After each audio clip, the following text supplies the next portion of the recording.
Perfect. Hi, everyone. Thank you for coming to my presentation today. As you guys know, my name is Allyssa Tassone. I'm going to do a presentation on my cancer journey and me as a cancer survivor.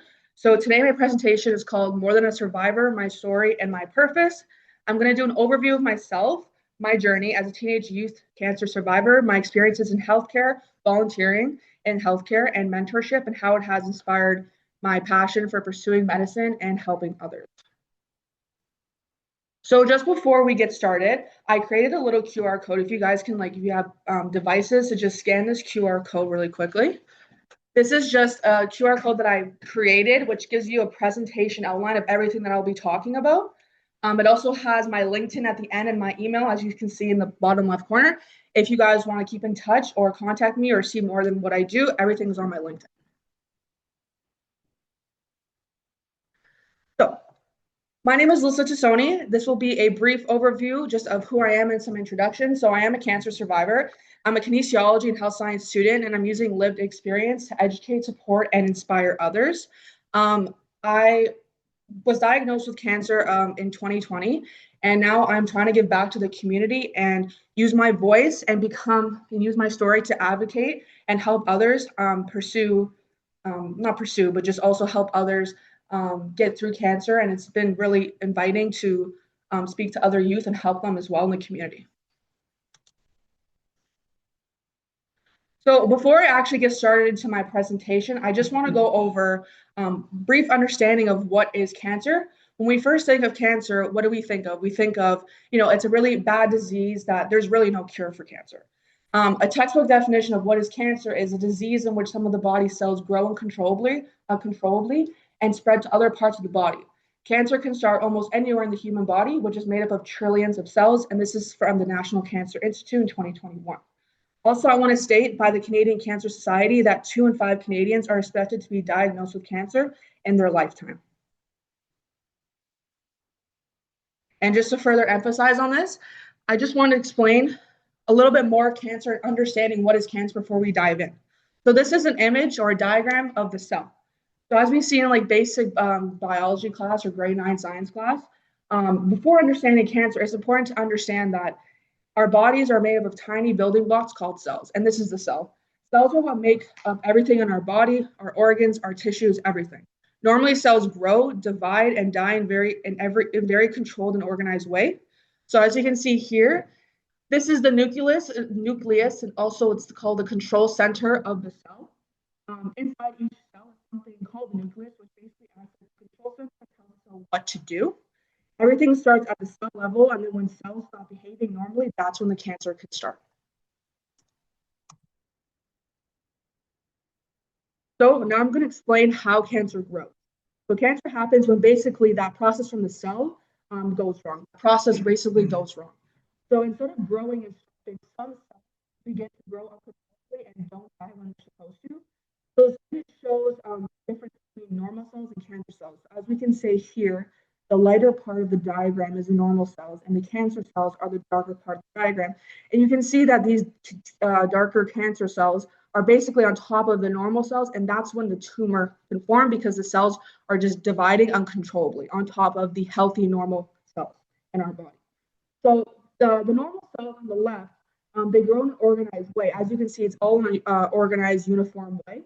That's normal. That's completely normal. And they stay in place and they stop growing when they're supposed to. And then the darker cluster in the middle, like I explained, these are the cancer cells. So the cancer cells are different. They grow uncontrollably and they start to pile up, as you can see, on top of each other. And this is where the cancer starts, and that's when it starts forming a tumor. So how does cancer spread? So now that we know that the basis of how the normal cancer cells and the dark cluster cancer cells, as cancer grows, it can start to spread to healthy tissue. And then these cells can break away and travel through the blood vessels and the bloodstream or the lymph system to other parts of the body, as we can see. So we can see that these dark clustered pile up of cancer cells, they start going into the lymph vessels and the blood vessels, and this is when it hits the healthy tissue of our body. That's when the new growth of the blood vessels come in, and they keep spreading, and then that's when the cancer can go from stage 1 to multiple stages. So instead of staying controlled and organized, cancer cells grow, they spread, and they take over a healthy tissue. And this is exactly what happened to me, my body before I was diagnosed. So in my case, the tumor was growing in my chest and affecting my lymphatic system or my lymph nodes, pressing on my heart and lungs. So it first started off in my chest in like this little cluster, and then since I'm stage 2A, it started to grow down and then grow down even more, and it started spreading into healthy tissues in my body, affecting my heart and lungs. So now that we have like an overview of what is cancer, I'm going to dive into my diagnosis story. So I was first diagnosed in 2020, and I was 15 years old. I was in my first year of high school, grade 9 freshman year, and I was just a kid, normal kid. I played soccer every single day. I tried to live my life normally as much as I could, especially during the COVID-19 pandemic. So I was diagnosed at 15 during the start of COVID. I was first diagnosed in July of 2020, but I started experiencing symptoms around, I would say, start of the new year, December to January, and then it progressively got worse. So I began experiencing symptoms like night sweats, a persistent cough, extreme fatigue, and weight loss. And my mom right here, she was the one who knew all of this. So as we all know that our parents know when their daughters or their kids are not okay. My mom was the first one who told me and said, Allyssa, you don't look okay. Like, you keep sleeping through your online classes. And that's when she told me that we need to go to the doctor and see what's wrong with you. So I first started feeling symptoms in December and January. So December 2019 to January 2020. January 2020, I started feeling more symptoms. We started to do tests, and my family doctor asked to do a tuberculosis test since we went on vacation to the Bahamas in December, and that came back negative. Then we did more tests, we did more blood work, and that also came back even more negative, and the numbers came out really irregular. So we're trying to figure out for the longest time, over a few months, what is the actual cause? Why am I like this? Why am I having all these symptoms? So for months, my diagnosis was unclear, and I got worse over time. My family doctor initially suspected first tuberculosis and then COVID. Since I got diagnosed in March, I didn't get diagnosed in March, since school shut down in March of 2020, and that's when the COVID-19 pandemic hit. There's a lot of rumors at my school saying that I had COVID. So I went that day, I went to the hospital in Orangeville, and I did a COVID-19 test, and it came back negative. And I had to stay self-isolated quarantine for 2 weeks, but I had no COVID. So then my doctor said I probably have pneumonia. That was also negative. That also was wrong as well. And then after that, he said tuberculosis, but nothing was confirmed. And this was for a few months. And then he told me, come back in a few months, we'll do some more blood work and see what happens from there. So after that, we did some more blood work. After a few months, I think it was around June, we did more blood work, came back to see my family doctor. And he said the blood work numbers came back even worse. And my mom was just, she does her research like any mom would do. And she told my doctor, well, does my daughter have cancer? And he looks at me, I remember this day very vividly. He grabs my face and he says, 99.9% sure that you do not have cancer. So I was very relieved that I didn't have cancer. And I trusted him because he was my family doctor. And my mom was forcing and pushing the doctor to do a chest x-ray or an x-ray of my whole body, because she knew that something was wrong with me, and she wanted, obviously, your mom or your dad is going to advocate for your health and for their child. So that's what she did. And my doctor said only if it made my mom feel better that she'd do an x-ray, and we did the x-ray. After the chest x-ray, I was urgently sent to Sick Kids Hospital. It was around 2 weeks. I did the chest x-ray, and my family doctor said that he'd give a phone call to my mom if he saw any results. And he didn't call my mom. My mom, she's very persistent, very on top of stuff. She called the family doctor, and she was like, I'm just checking in on my results for my daughter, the chest x-ray. And I remember that day so vividly. It was a Friday afternoon. I came home from school. She was in her office, and it was on speaker, and everything went quiet. And I was just a little kid, grade 9 kid, 15-year-old girl standing by the door, waiting for the response from the doctor. And my mom was like, is everything okay? And that's when he said, your daughter has a 13-centimeter mass in her chest, and you need to be sent to Sick Kids urgently. Waiting for my dad to come home. He comes home. We tell my dad, and we all go, he goes, are you mean 13 centimeters, 13 millimeters? And he goes, call back the doctor. We call back the doctor and he goes, why aren't you guys in the car? It's 13 centimeters. We pulled out a ruler at the dinner table and we measured 13 centimeters, which is almost half of a ruler. And that's when my dad was like, okay, let's go. Fastest drive ever down the highway to get to Sick Kids Hospital in Toronto. It was the fastest drive ever. But we got to Sick Kids, and unfortunately, this is where it all started. After we got that, my mom called, and this is where my cancer journey started. So now I'm going to talk about a little bit of my treatment journey. So I was diagnosed with stage 2A Hodgkin's lymphoma cancer. And for any of you that you guys don't know, Hodgkin's lymphoma there's two types of lymphoma. There's Hodgkin's lymphoma, there's non-Hodgkin's lymphoma. Non-Hodgkin's lymphoma is the more aggressive kind. I was thankful enough to have the less aggressive kind.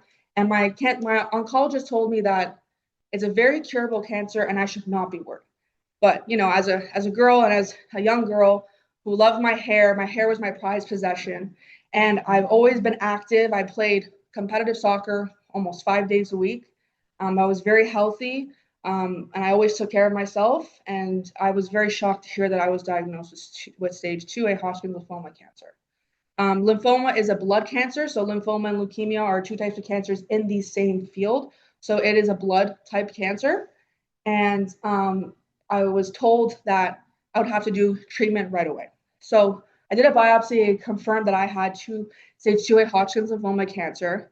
Remember that day so well that I was in the room, I was actually making TikToks as a kid in the room, dancing in front of the camera, this and that, smiling, thinking, as you can see, the picture right here shows a lot because I'm smiling, I'm sticking up, the peace sign. I think everything's okay.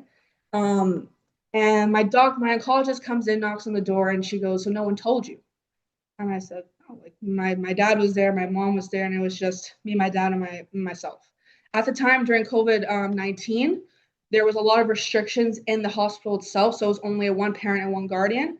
So when I was first diagnosed with cancer and we first found out, my dad and my sister were actually outside of the hospital on the side of the road in front of Sick Kids, hearing the news, and they couldn't come in, unfortunately, because of the COVID-19 restrictions. So it was just me and my mom at the time in the emergency room. And then I got put on the 8th floor at Sick Kids, which was the cancer floor.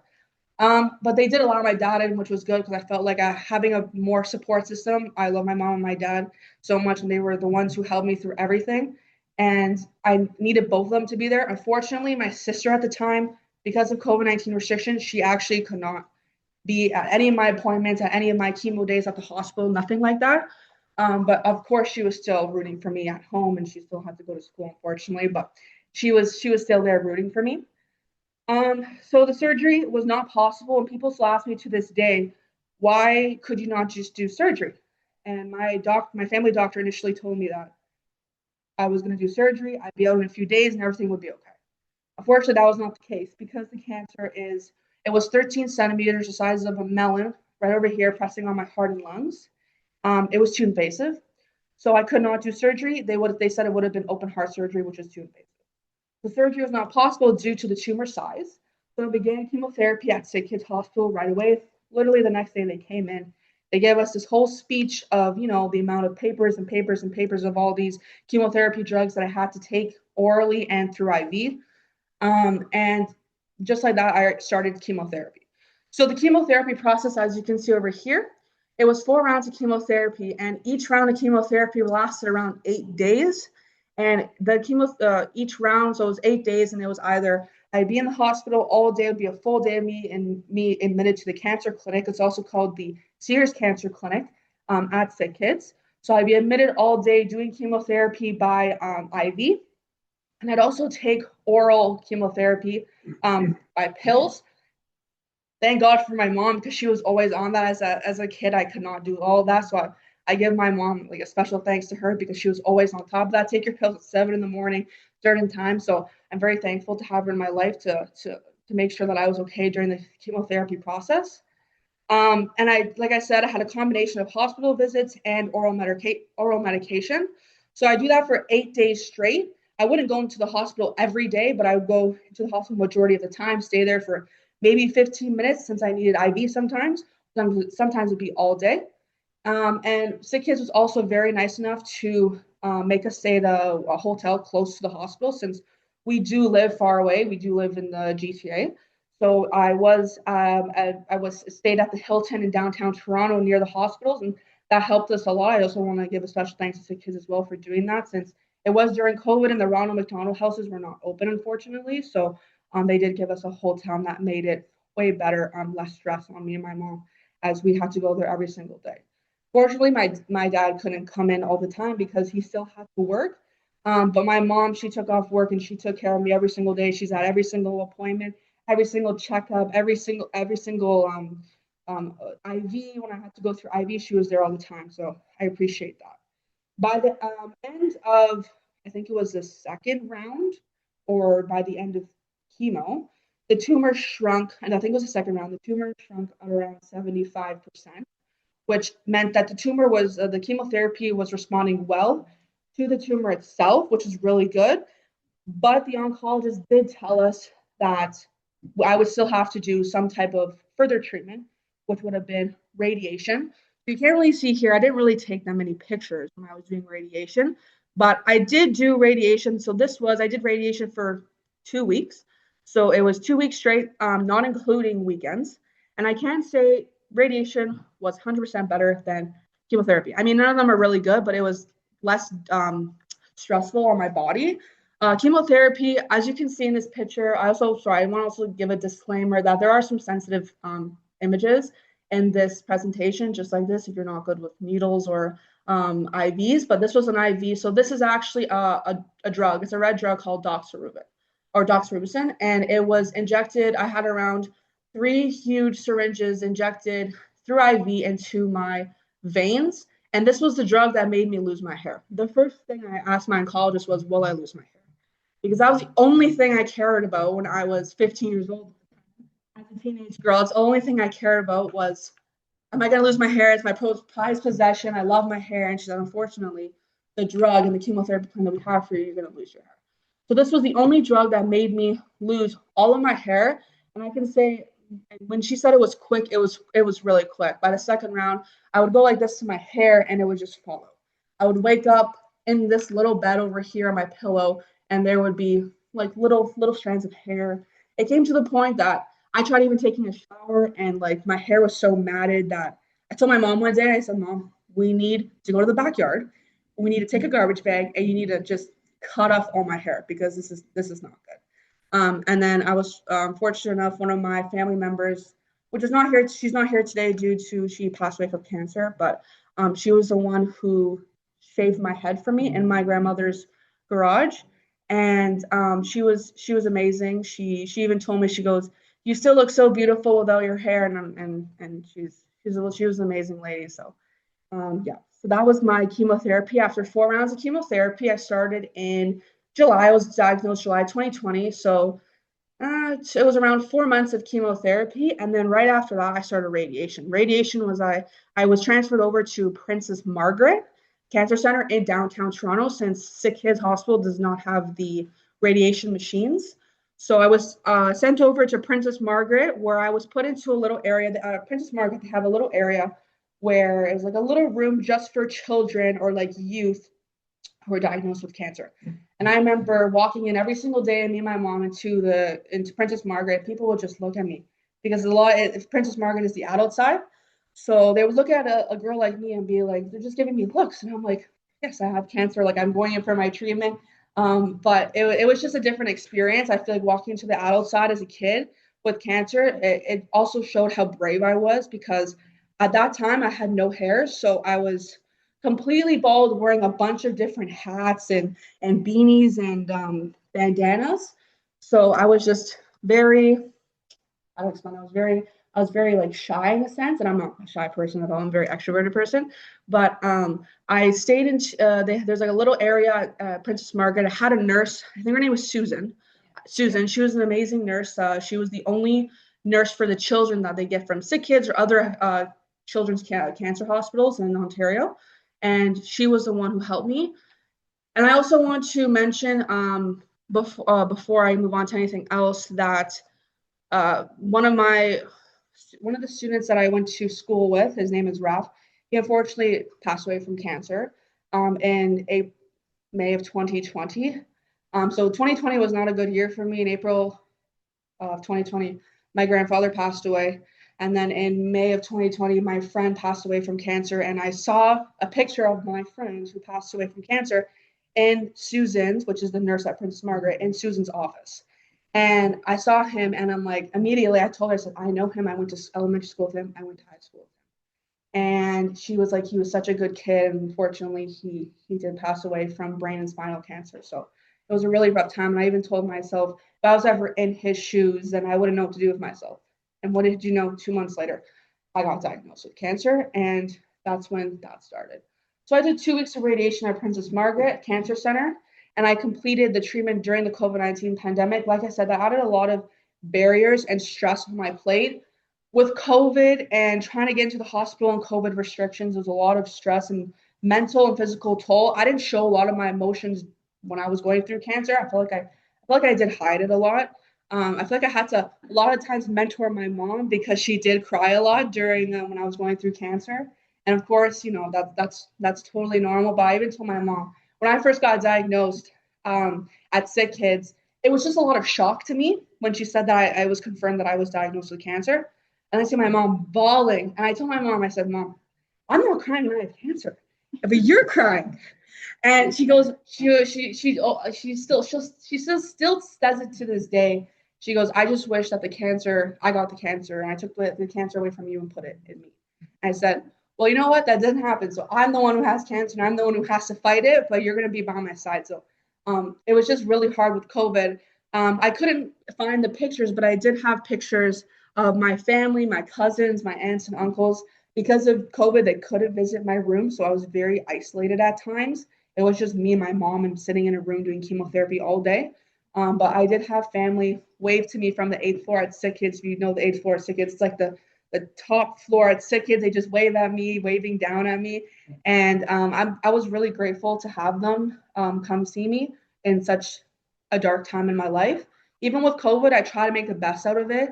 And I feel like sharing my story like this can really bring awareness, and it has brought awareness because I am volunteering with a lot of organizations. I feel like whenever I tell someone my story, they look at me like a resilient person and how brave I've overcome such these struggles and battles in my life. And now I'm cancer free with an inactive mass remaining in my chest. So the tumor, sorry, is still in my chest. It's shrunk a lot. It's just dead. It's like a scab in my chest. It doesn't affect me, but I have to take care of myself and I have to watch what I eat. I have to exercise. It just doesn't affect me and I live my life normally. Even at work, I have a summer job. When I first told people that, I have this presentation coming up. Would you guys want to join? And some of my work friends, they're like, I could never tell that you had cancer because my hair grew back so well. I lost all my hair. I always tell them that I live with a tumor in my chest, but it's inactive, and I'm very thankful that from the help of the nurses and doctors at Sick Kids and Princess Margaret, that I'm still here today. And I'm very glad that they made me a priority because I remember during COVID that they didn't really take patients for chemotherapy. And I'm really glad that they took me as a youth childhood cancer survivor. They took me, and I'm very glad to still be here today. So these are just some images that I had in my camera roll that I wanted to put here and explain. So this was me right over here. This was the completion of chemotherapy. I do have some videos I will show later on, but this was January 19th of 2021. So I got this little gift bag. My nurse at Sick Kids and my oncologist gave me a little gift and a certificate, like a memento. And this is when I rang the bell. So this is the certificate that I got. It was basically a certificate from the Division of Hematology and Oncology. And it was basically just a certificate rewarding my bravery and my resilience. And you can't really see it's good in this picture, but this was just like a little crystal that showed my bravery. So this was also me, the completion of radiation. This is when I rang the gong. So at Princess Margaret, they do it a little differently than Sick Kids. Sick Kids, you ring the bell when you're like completed your treatment. And then at Princess Margaret, you ring the gong. And it was really, really, really, really special. Even though I couldn't have all my friends and family there, it was still a special moment. I remember that day so vividly. Like in the video, you'll see soon there in the video, there's there was this man, I had no idea who he was, but he was just like cheering for me and clapping for me. And he goes like, right on, like good for you. So I was very, even though I didn't have that much support, you don't realize until you actually do have a lot of support. Even though it may not be your friends or your family, there's strangers out there that are still rooting for you. When I got cancer, I had a bunch of messages. On Instagram, and people would text me and be like strangers, and I was like, I had cancer not too long ago, a long time ago when I was a kid, and I just want to say I hope you beat it. And I just had a lot of texts from everyone and from strangers, and it just shows how people really do care for you out there, and there's really good people in this world. I also want to show this image right here. So this was the Sears Cancer Clinic at Sick Kids. So this is the cancer clinic that I went to almost all the time, even for checkups. I used to go to this clinic during my 4 rounds of chemotherapy. I was there almost all the time. These were some of my support friends, I would call them. So it's cut off a little bit, but this is, like I said, radiation buddies. So the nurse at Princess Margaret, she gave me like a knitted, she gave me something, I think like a knitted scarf or something that was cold during the radiation machines. She knit them herself, which was amazing. She was such a nice lady. And she also gave me this radiation buddy. So I used to bring into the radiation machines just so like I didn't get scared, because I didn't really explain radiation treatment that thoroughly, but the radiation treatment was basically, think of like huge solar panels. It's very like a claustrophobic space. It's like you're going through this little tunnel and there's huge solar panels like just surrounding you everywhere. They come really close to you and they just zap invisible lasers onto my chest. But I also had something called an ABC breathing tube. And the ABC breathing tube is basically like a huge snorkel. And I had to do breathing lessons before I actually got the radiation. I had a breathing tube down, like a snorkel, like down my throat. I had to hold my breath for like 30 to 40 seconds and I couldn't move. So I had to hold my breath, and then they'd be like, okay, Allyssa, we're going to put the radiation beams on your chest. And be like, don't move. Of course I moved, because like sometimes I was a kid, like I couldn't hold my breath that much. I moved a little bit, and of course, there are some negatives about cons with moving a little bit, as it could lead to other cancers, and the laser beams can touch healthy tissue. But the radiation hits my chest. So to this day, they look like little tiny beauty marks, but they're little tattoos, 3 on top of near my chest and 3 on my stomach. And that's every single time I did radiation, that's where they would line the beams. So then when I had the breathing tube, it like opened up my lungs, expand my chest, so then I can like accurately zap the cancer, so it didn't zap the healthy tissue and cause other cancers. Of course, if you moved, there are some side effects, like I explained. Oh no, didn't work. Okay, perfect. So this, as you can see here, this is an X-ray of my chest. So this was an X-ray of when it was 70. The tumor was 75% shrunk. So this was the tumor right here, as you can see all along. And you can see over here that this area over here is like very faint, but this was also part of the cancer as well. So I didn't explain this too much either in detail, but my tumor was the size of a melon, but it was stage 2A. So it was in kind of like one localized area in my chest, pressing on my heart and lungs, but it was also irregular and kind of expanding a little bit. There's like a little like irregular shape expanding, but this was it 75% shrunk, but it was basically pretty white in this area. It was full of cancer over here. So that was a really good sign of the chemotherapy responding. And then this was my amazing nurse. She was one of the best nurses at Sick Kids. I remember she used to come in just into my room to talk to my parents, and she was the nicest lady ever. Her name was Rosemary. She was so sweet, so kind. Anything I wanted, she'd give it to me. She'd always check in. And I will explain in a few slides. I actually met her a few years later, and then she didn't even recognize me because my hair grew back. But it was like a full circle moment. But this was she was like the nicest lady possible. And I just want to give it like a special thanks to Sick Kids as well, because the nurses there, the doctors there are absolutely amazing. Like I could talk to them like they're my friends, and they treat you like gold over there. And this is also something also very special in my heart. These are bravery beads at Sick Kids. When you have like a life-threatening disease, or you're going through some type of disease or undergoing treatment, Sick Kids actually gives you beads at every single appointment, or if you go to the hospital, if you complete something. So as you can see, there are like two huge necklaces, rows and rows and rows of beads. Each single bead was either for a needle poke, IV, checkup. It would be, I even have a bead over here. I didn't include it, but there was a bead. It was really like a bald headed bead saying that, you know, it's like really like courageous and brave for losing my hair. So I got a bead for that too. I got a bead for every single thing. It just shows that the amount of appointments and the amount of stuff I went through at Sick Kids with all the needle pokes. I didn't have a port when I was doing chemotherapy. So there's two options. I'd either do intravenous, so IV, or I get a needle poke every time, or I do a port. I didn't do the port option because basically the needle just stays in your arm and you have to cover it, and I thought that was like uncomfortable, so I didn't do that. But this is the reason why I have all these beads. This basically shows how brave I am and during such a hard time in my life.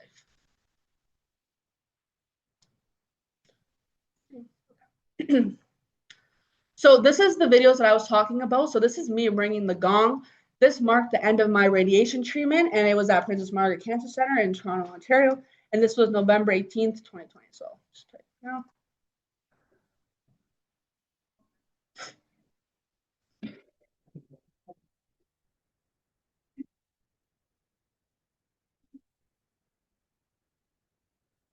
So the person clapping in the background, that was a stranger that I had no idea who he was.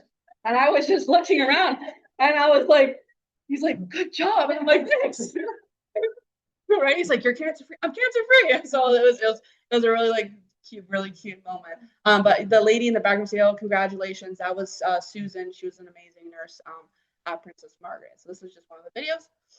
This is the second video. This was, I don't know why that's there. Okay.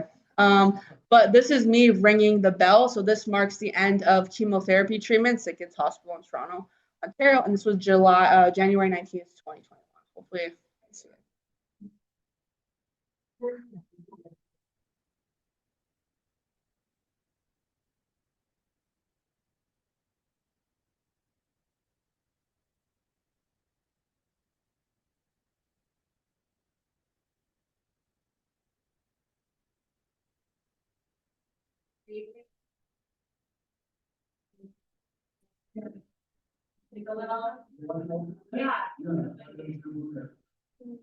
So this was my oncologist, Dr. Nakfi, and this was my other nurse at Sick Kids Hospital.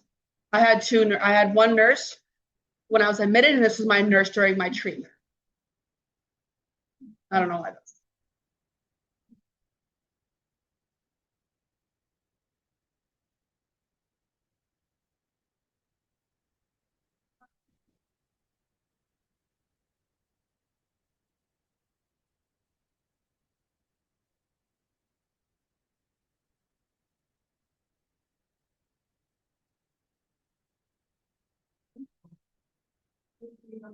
Yeah. Thank you. So this was the little gift that I got when I was done my treatment.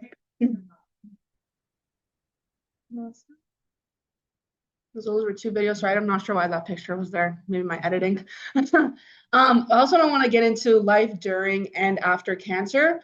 A lot of people, you know, when you first think of cancer, we all think of it as, like I said, it's a disease that there's no cure for. And obviously, there is a life during and after cancer. Obviously, during cancer, it was very tough time, especially during the COVID-19 pandemic, like I explained. That's a huge barrier. But also after cancer, it was also, you would think it'd be better after cancer, you know, finishing your treatment and undergoing all that stress. You think it'd be better, and it was better. But I felt that, you know, life during cancer was super hard undergoing all this treatment, but after cancer was also hard because it's hard trying to regain your confidence back. And I struggled with self-image for the very long time after cancer because, like I said, my hair was my most prized possession. As you can see, I love taking pictures of my hair because I love seeing the hair growth in my process. I always tell my mom and my dad, did my hair grow a little bit? Did it grow a little bit more? Because I just love seeing my hair grow, right? So I used to document it. As you can see, I take a lot of pictures, but this picture right here was me when I had no hair. It was like right when I shaved my hair on my head. So I was wearing these like cute little beanies because it was also during the I would say the fall when I was doing fall when I was doing radiation. That's when I had no hair, so my head was pretty cold. So I'd wear these hats, and I never really liked showing my head. So I just wear the hats a lot. And then as you can see, my hair started to grow a lot. So a side effect of the chemotherapy was something called chemo curls. And chemo curls, I've never had curly hair in my life. And the one thing that my oncologist told me was, you're going to have a side effect. Not a lot of people do get it, but maybe you will. Your hair will come back thicker, and it did come back thicker. Or you'll have really, really, really curly hair. I mean, I did have curly hair. As you can see, it's straightened now. I don't have the curly hair anymore because it does wear off, but I did enjoy it. So this is my hair. It's a kind of like an I really love this hair. It's like really easy to maintain. And as you can see here, it's like kind of like curling up a little bit over here. That's when it kind of started to show, and then it started growing even more, and then my ringlets started showing. As you can see here, this was like never cut my hair, never did anything to it. It was just really full and really curly and really nice. And this is another sensitive image, but this is an image of me when like I said, during chemotherapy, my hair would just come out in like balls and like just very matted like this, and I would just have to throw it away, and there'd just be a bunch of patches all over my head, and I was very self-conscious about how I looked. I never really went out, and if I did go out, I have a lot of people stare at me and kind of like give me like looks. I've also had comments and people bullying me throughout when I was going through cancer, and it wasn't really a good time in my life, especially during COVID as well. Just a lot of added stress. But as you can see, these are more images right here. So this is a current image of me actually. This was a few weeks ago, just to show that after cancer as well, my hair fully grown. This was like a few months ago. This was me going for my checkup or my PET scans and my CT scans. I did a lot of those as well. And this is also just another image of the most amazing nurse. So like I was saying before, it's kind of like a full circle moment. But I will explain it in a few more slides. But after I was, cancer-free, I was thankful enough to work with the oncologist that treated me, and that was Dr. Sung. And I worked on her lab for an entire summer. I was a summer research student, and this was in 2022. I was on her study, and I actually had to go to Sick Kids to recruit cancer patients for her study. And I bumped into Rosemary.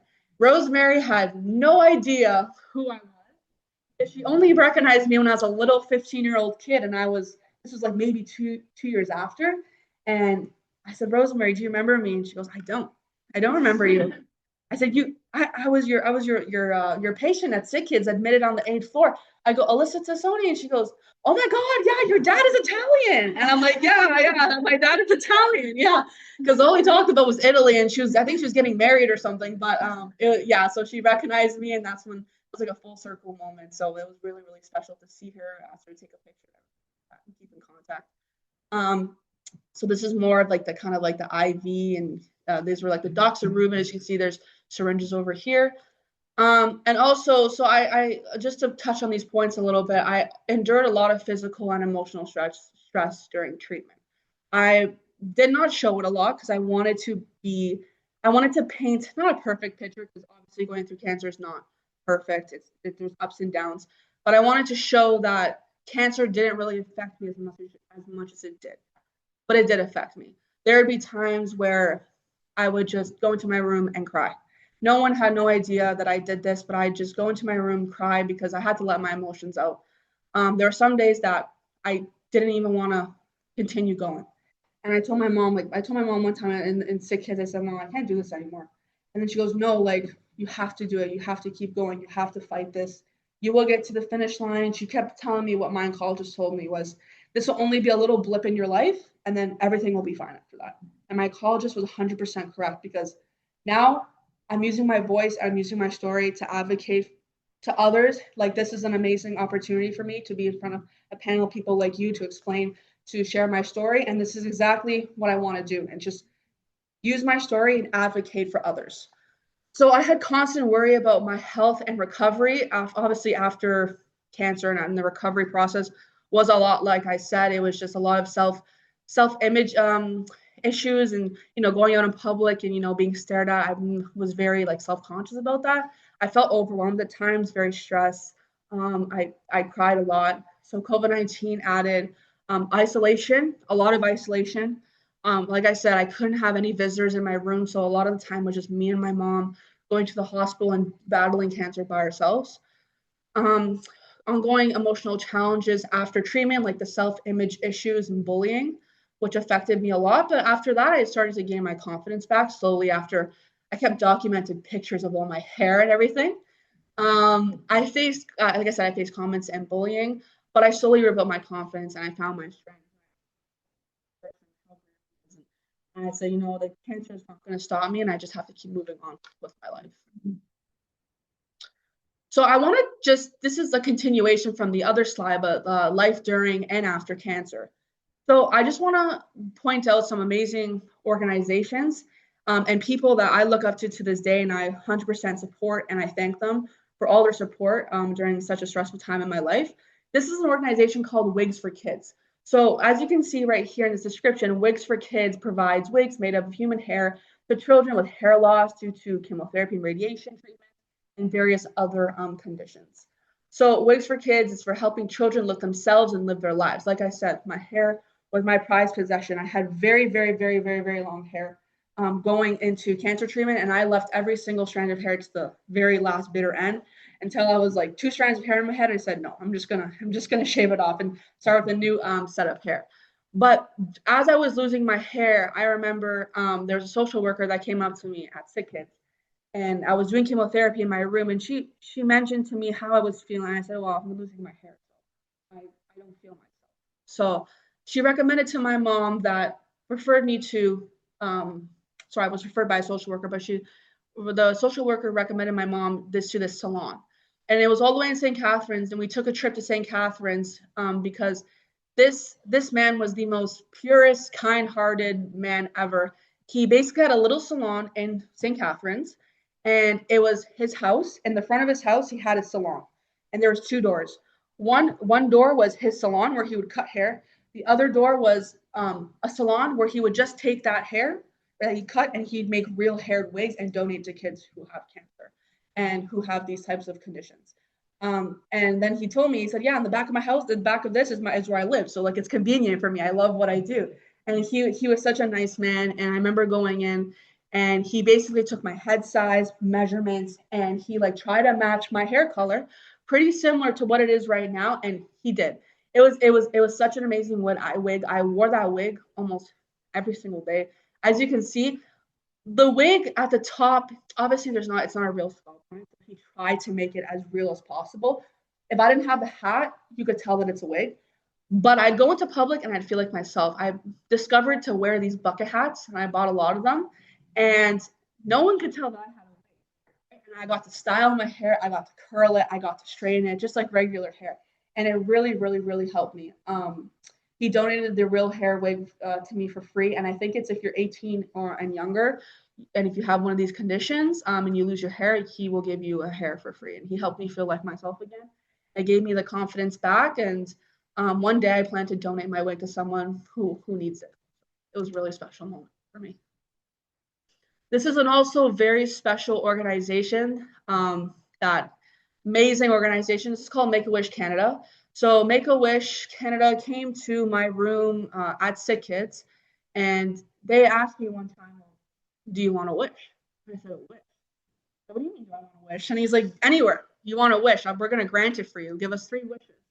And you can go like anywhere. There were some restrictions, but basically like I told him what I wanted, and I said, usually your first wish is the one that we grant. The first thing I thought about was Hawaii. I've always wanted to go to Hawaii. My parents went there for their honeymoon. They told us when we were all in teenagers or all their life, they've been telling us, we're going to take you to Hawaii one day and you're going to experience Hawaii. And fortunately, not in the best way. I did have to go through, life-threatening disease and illness to experience this wish. But it was like a perfect time to any wish that you want. And I've always wanted to go to Hawaii. And this was a perfect moment. So they granted me a wish through Make-A-Wish Canada. I traveled to Hawaii for my wish. It was an unforgettable and meaningful experience. I was grateful for the support and the kindness, and I'm now giving back as a volunteer. So just a few months ago, I got an interview, and now I volunteer at Make-A-Wish Canada.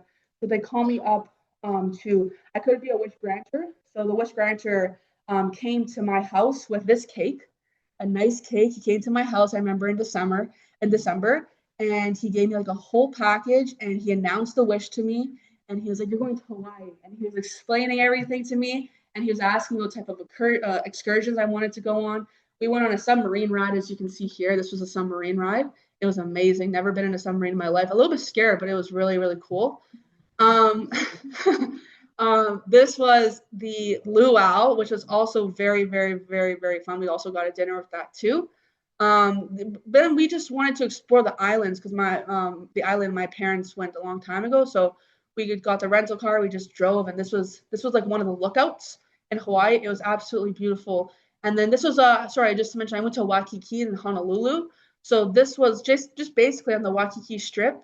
So they had these parrots, and I was very scared, but I'm like, you know what? The parrot just came to me, and the guy was like, "Okay, kiss her." I'm like, "Okay." So I kissed the parrot for the first time. I kissed the parrot for the first time, so that was cool. But yeah, so right when I got into the hotel, it was amazing. I got like water, I got snacks, like cultural snacks from Hawaii. They gave us gift bags. They wrote me this nice handwritten card, "Aloha Alyssa, like welcome to Hawaii, make a wish." It was honestly it was such an amazing trip and an unforgettable experience, and I'm glad to now be a volunteer. I've been trying to give back to Make a Wish Canada because they actually did grant me when I spoke to the interviewer that he interviewed me a few months ago back in December. He said that I was the last wish granted to Hawaii. They don't grant wishes to Hawaii anymore, um, because it is a little bit too expensive and the rules changed after COVID. But I was the last wish granted to Hawaii, and it was honestly it was amazing. Such a unforgettable experience. So now I want to talk about, like I mentioned before, this is another great place that I worked at. So this is Sick Kids. I worked at Sick Kids on the Sung Lab. Just to give a little bit of background and context, the Sung Lab is named after the oncologist who treated me, Dr. Lillian Sung. She was such an amazing oncologist, and I trusted her with all my heart and soul when she told me that everything will be fine. This will just be a little blip in your life, and everything will be fine after that. I really, really trusted her, and she she has this lab at Sick Kids, so she's a researcher, a scientist, and an oncologist. So the Sung research team focuses on improving patient outcomes and driving innovation through clinical research, data, and machine learning. So I was a summer research student from June to August. So I worked on her lab at Sick Kids Hospital. I was led by my oncologist who treated me, and I contributed to a pediatric oncology study. It was called Co-Speedy Validation, and this study was basically changing taste buds throughout chemotherapy. So when you're going through chemotherapy, your taste buds do change drastically. Like I remember I used to love eating like plates of pasta, really salty pasta, and I'd eat it all the time. But this study basically was I would go to Sick Kids, as you saw with my nurse. I saw my nurse. I go on the 8th floor. I recruit patients for the study if they wanted to be part of the study, and I would ask some questions. We would not videotape, we would just record the conversation, and I take data and research and then put it into the spreadsheets and the computers back in her lab. And it was a first full circle experience that shaped my passion for research. And Sick Kids, this was such an amazing opportunity for me. As you can see, this is the Sung team. I'm right there, one of the summer students. That was me. So this was the Sung team. That's Dr. Lillian Sung, and I worked right over here near Elm Street in Dundas. It's called the Peter Gilligan Center for Research and Learning. One of the best experiences, and I'm very thankful. My mom reached out to her and saying, if there's any available spots for me, she'd love to give back, and she was very thankful to accept me as a high school student at the time, since they only accepted university students. This is another something that I wanted to mention as well. So this is from patient to advocate. So like I said, I'm using my voice now, my story, to advocate and just put myself out there and help others who actually need it. So I was interviewed by the Philadelphia Inquirer a few years ago, actually. So I shared my cancer journey and impact of soccer. Just to give a brief overview, I played soccer at a very high competitive level, and unfortunately, I had to stop playing soccer because we don't know the exact cause of what caused my cancer, but we do think it is because of the turf fields. The pellets in the turf fields are cancerous. There was actually a study done at Yale that 30 goalies were diving on the field, and the turf burns that you get, the pellets go into your bloodstream, they release toxins. So they all had Hodgkin's lymphoma, cancer. So I, unfortunately, my parents, they told me you have to stop playing soccer, and I was interviewed. As we can see here, at the time I think it was here, I was 18 or 19. But basically, she interviewed me and my story, how I was a competitive soccer player. I went to the US for many, many games, for many, many tournaments. I underwent chemotherapy and radiation, and I had to arrive at a difficult decision. My mom didn't want me, my parents didn't want me to play soccer or my sister to play soccer. As this happened to me, they didn't want it to happen to my sister as well. And then the cancer ever came back, wouldn't be able to live with ourselves. So I was, at the time, I was, 17. So 18, I had to accept the decision that I couldn't play soccer. I was also featured in a high school blog. One of my friends, she also was diagnosed with cancer, the same type of cancer as me. She was diagnosed a year earlier than I was. So she was diagnosed in 2019. I was diagnosed in 2020. And she wrote a blog about me for high school. Not all heroes wear capes, and she basically documented my whole story, which is very amazing. Oh, yeah, we were on the same soccer team. Yeah. So this was also another story that the same girl who wrote this story about me, she reached out to me a few months ago.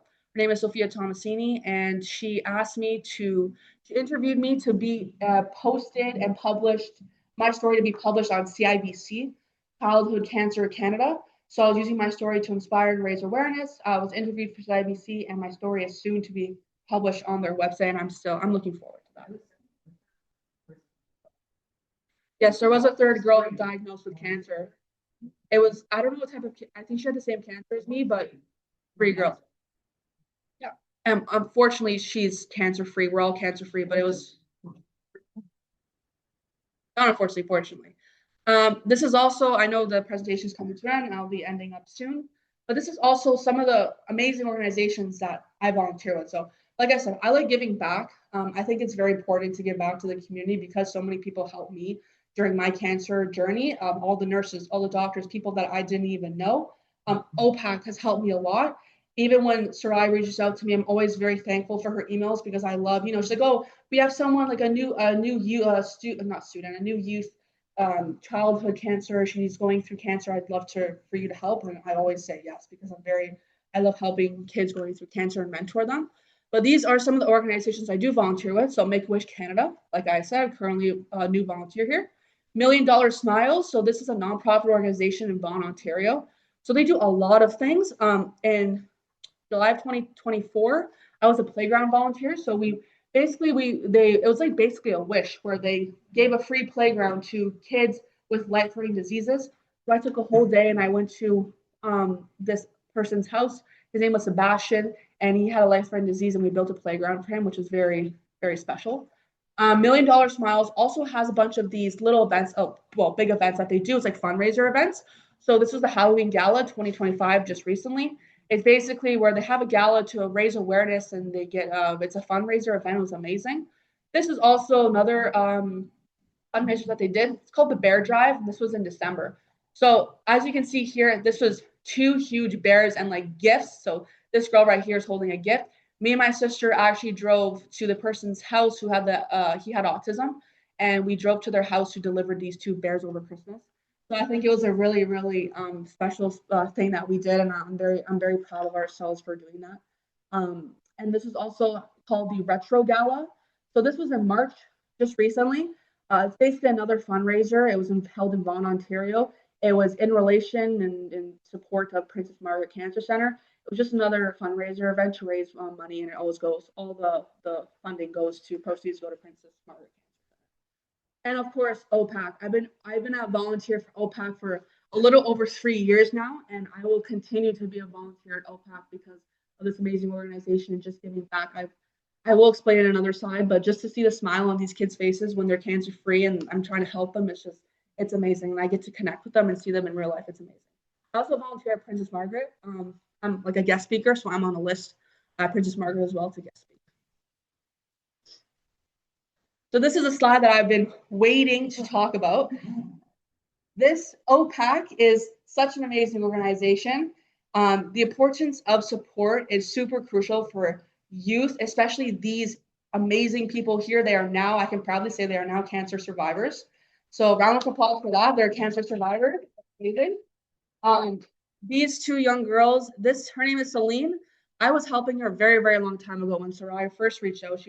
This was the first mentee that she gave to me. She's my sister's age, so she's 19 now. She is cancer free. She was actually diagnosed with stage 4 Hodgkin's lymphoma cancer. She is now perfectly fine. As you can see, she does jujitsu, and she's amazing. She's such a nice girl. I told her, I said, when you're cancer free, you gotta tell me because I'll take you out. So I actually took her out. We went to Joey Yorkdale and we went to just to get dessert to celebrate her cancer-free celebration. I promised it to her. I said we're gonna take you out. So to celebrate that. Also, I forgot to mention there's a few slides back, but every year when I'm cancer-free, my parents buy me a cake that says 1 year, 2 years, 3 years, 4 years, 5 years cancer-free. I can say 5 years cancer-free and that the cancer will never come back. So knock on wood, and I'm very thankful. But I also, for this slide, I asked them, can you give me some honest feedback and comments about like what you thought about me and my experience when I was trying to help you? And this is what Celine said. Allyssa is amazing. She felt like an older sister who was there for me, and I hope everyone gets the chance to have that support. And that really touched my heart because she's just an only child and she only has her parents. And having her say that I was like an older sister for her during this time of tough time in her life was super, super special. And she's such a beautiful, nice, kind-hearted girl. So she's a Hodgkin's lymphoma cancer survivor. This is Liliana. Liliana, Sarai reached out to me a few months ago to help talk to Liliana. Her mom also reached out to me as well. So I was talking to both her mom and Liliana. This is Liliana right here. She's recently just a cancer survivor, just like a few months ago, actually. So I'm very proud of her as well. She's actually going to Costa Rica next week to like celebrate. So she's a cancer survivor. And this is what she said about me. Your support really did help me during my treatment, especially at the start when we would talk about things that were relatable. And it was good to talk to someone who understands.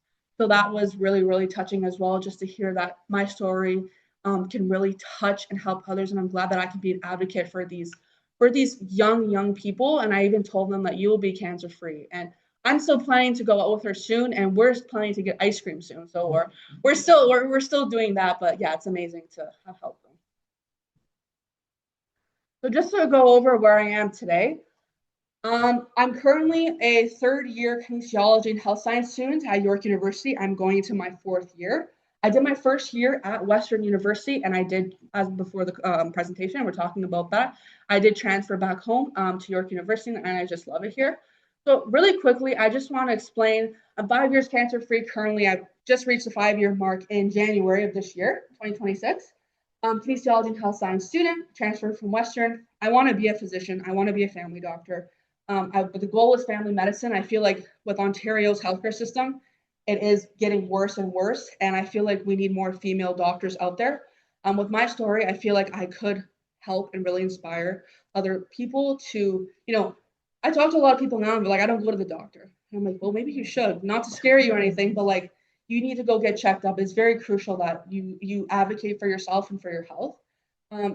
My goal is diagnosing and treating cancer early and improving outcomes in children and adolescents. I feel like with my family doctor, I had to advocate a lot, but my mom had to advocate a lot for myself.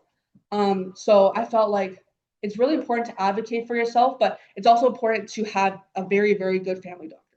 If you don't have a very good family doctor, I feel like you're just lost. You have no support. I feel like having that support, and I feel like me, when I want to get into medical school, either at TMU or York University when their new med school opens up, I feel like having someone like me with background and experience of going through cancer, I know the symptoms, I know everything, and I can really like detect that early, and then we can get the cancer fixed and resolved. I'm involved in research within my kinesiology program. So I currently volunteer. I've been volunteer with my professor's lab in my first year class. His research lab, he is #1 diabetes research in Canada. His name is Dr. Michael Riddell. I do volunteer in his lab. And I recently, just a few days ago, I just not volunteer, but I'm a co-researcher and co-creator for another one of my professors in her 2nd year course that I just took. So I do create course materials, and I'm going to be a co-researcher, and I'm very excited about that. Also the recipient of multiple scholarships supporting my education. As you can see here, one of the biggest scholarships that I received from York is the Tantando Via Award. The scholarship here is valued at $40,000. So I had to write an essay about a personal barrier that impacted me. And I wrote about my cancer and how COVID-19 was also a barrier in my life. And I was awarded $40,000 over 4 years, $10,000 each year. And I can proudly say that I just got an email yesterday that I am the recipient of $10,000 for this next academic year. So I'm very proud of myself for receiving the $10,000. I have to do volunteer work in my community around 40 hours, and I have to get a certain grade point average, 6.0 grade point average. And I have to be enrolled at least 24 credits each year. I'm very thankful to be given this. This is the most prestigious award at York, and I'm very, very glad to get that award. I also want to thank my dad's union. He is with Local 721 Ironworkers in Toronto. I wrote a story about the heroes in the labor force, the workforce, and I also wrote about my cancer because my dad's union. This was the Glenn Kemet Memorial Scholarship awarded in 2023. I got this award. I was the recipient who received the most amount of money. You can't really see here, but I received $5,000 for writing about this essay. And I just want to thank my dad's union as well, just because they also covered a lot of my oral medication, chemotherapy medication. And without their support from Local 721, we wouldn't be able to pay for the amount of chemotherapy pills that I had to take. So I want to thank them as well. They were a huge support, and they also contributed to making me cancer-free today. I also received a CIBC Childhood Cancer Survivorship Scholarship. It was $1,500 under my name, and I also had to write a little letter explaining. And this was also with all these scholarships for my schooling. I've paid for my tuition, and I'm very, very thankful with the help of my story and Local 721 and everyone that I could be here today and pursue my education. I'm not going to read this because I am running out of time, but this is the Tantando Via Award. This is my scholarship winning essay that won me $40,000 as a domestic recipient. This basically just explains how I faced many personal barriers and challenges throughout my life. One of them being cancer, and how battling cancer during the COVID-19 pandemic added an extra stress.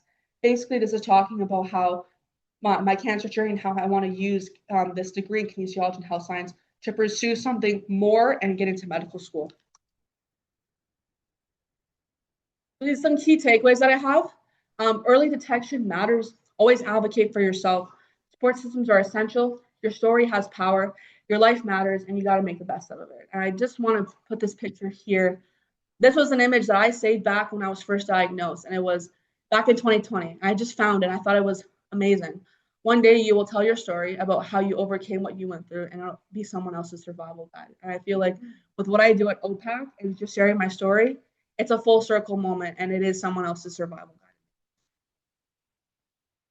So I want to also just mention this. We can stay in touch on the PDFs that I have that you scanned at the beginning.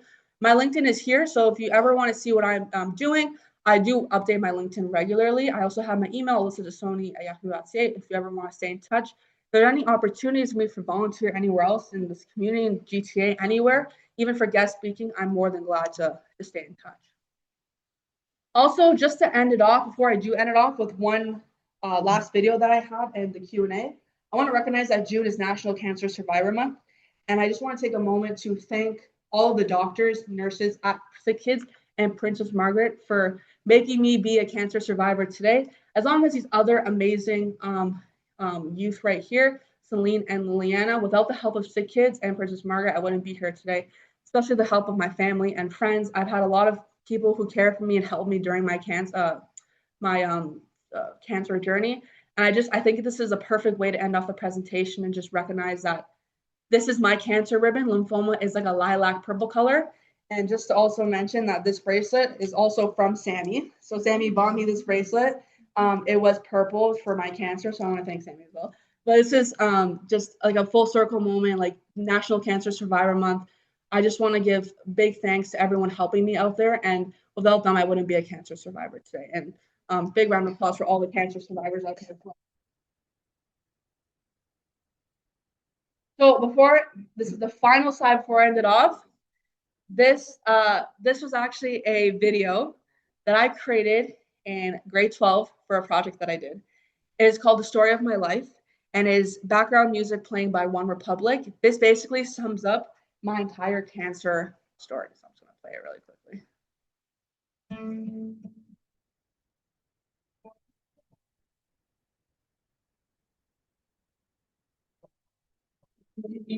That jump, don't feel the fall. Open the water rises, you look toward. Open the crosswinds out, you scream your name. Hope if everybody runs, you choose to stay. Hope that you find it hurts so bad.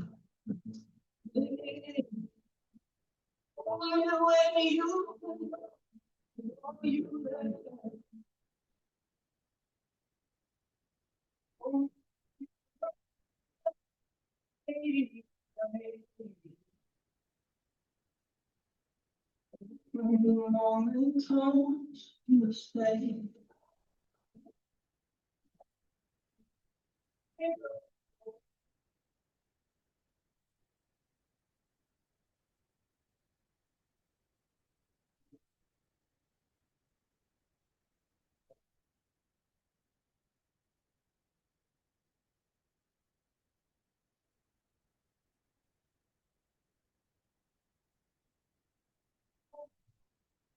I'm in. That you spend your days. They all have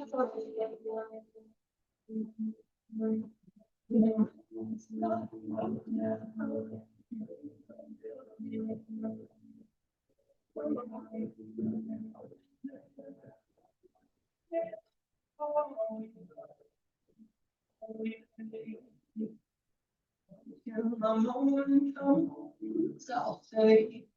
I'm in. That's the end of the presentation.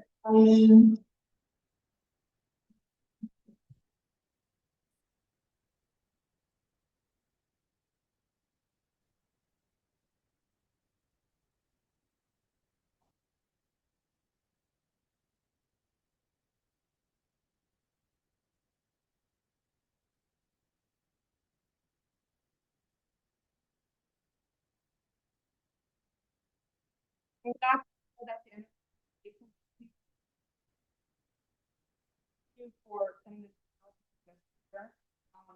Like I said, if you ever want anyone wants to get in touch with me, I'm more than happy to touch and share my story with other people, and I'd love to mentor kids. So if you have any questions, I can answer them. Thank you. Thank you so much. I really appreciate it. Thank you for sharing your story. It wasn't easy for me to hear. Knowing your parents for as long as I have, it touches me in many ways. To hear your story and to make a connection with the students who passed away a few years ago. From Peru, she had a brain tumor. They didn't speak a word of English, and I think I shared this story. I was the only contact person at the school, so to go through the kids, a hospice, and then to have a funeral when I had my new daughter her own age was very, very difficult. But again, thank you for sharing your story with us. You're a great inspiration to a lot of people, and I hope I can get you into the schools to share your story. That'd be amazing. You're very active. I would love to. And but